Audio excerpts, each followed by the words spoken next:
My name is Griffin Lantz. I'm the co-host of The Basement Show here at Impact 89 FM. I'm a digital storytelling major with an art photography minor, and I'm going to join the fiction filmmaking minor, which is really exciting. Yeah, so that's just who I am at Michigan State. A lot of people say that, oh, I was born in the wrong era. Me, no. I was born in the right time. I am a digital girl. I'm an internet girl to the bone. And that goes the same with my music. I think it's a really cool time to be alive.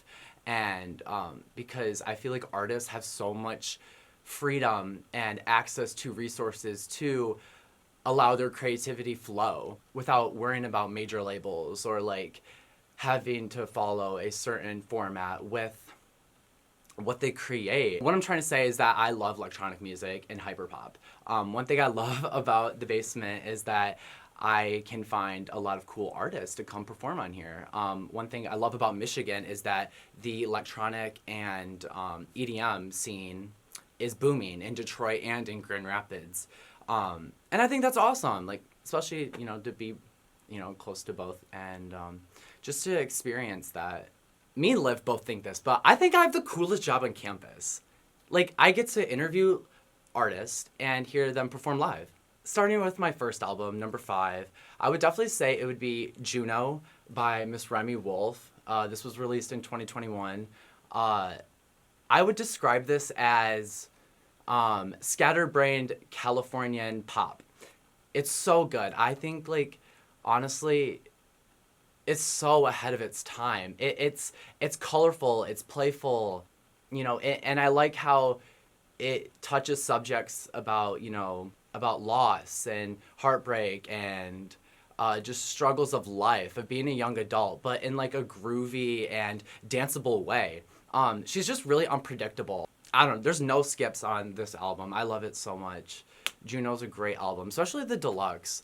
A lot of my albums are current and are newer, but that's okay.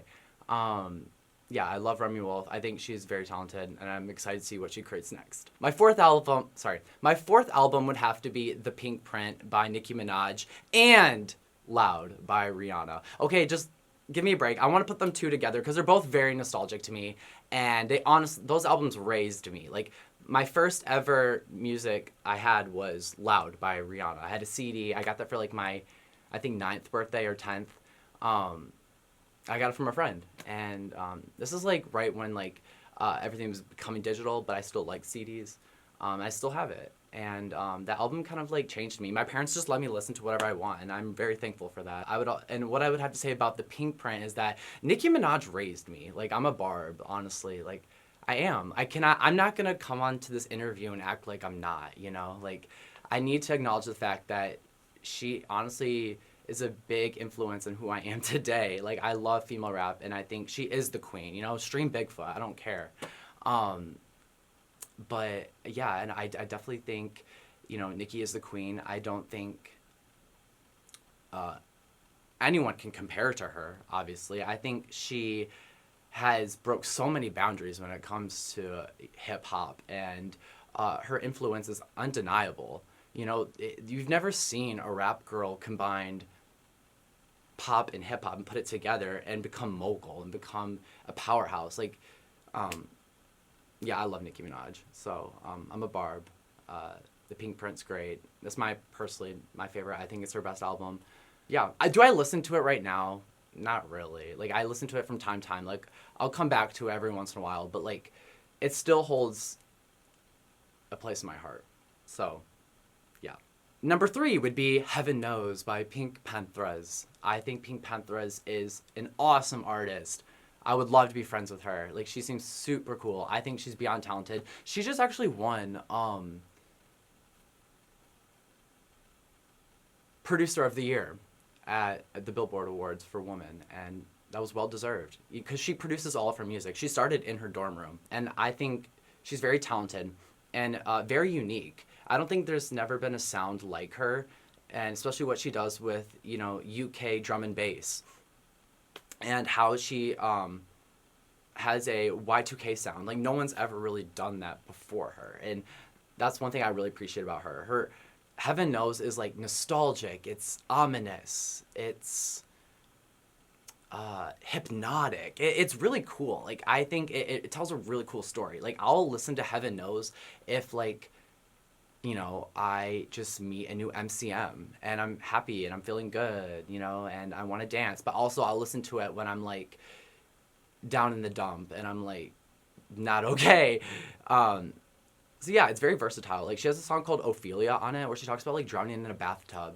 But it's, like, a metaphor for, like, you know, her ex and whatnot. But Heaven Knows is great. My second album would definitely have to be Norman Rockwell. You can bleep that out.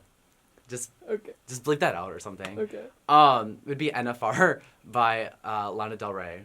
But you gotta say the whole thing. This album is amazing. I can't describe how much I love this album. I mean, just look at the cover. Like, it's amazing.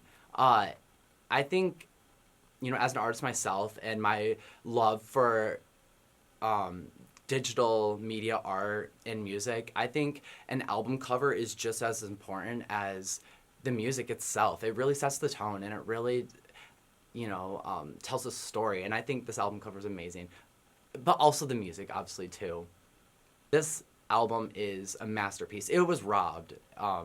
Yes, it's still critically acclaimed, but, you know, I think, who cares about the Grammys? Honestly, I don't know why I mentioned that. But I think this album makes me feel like I'm on, like, a steamboat in California, like, drifting into, like, the horizon, you know?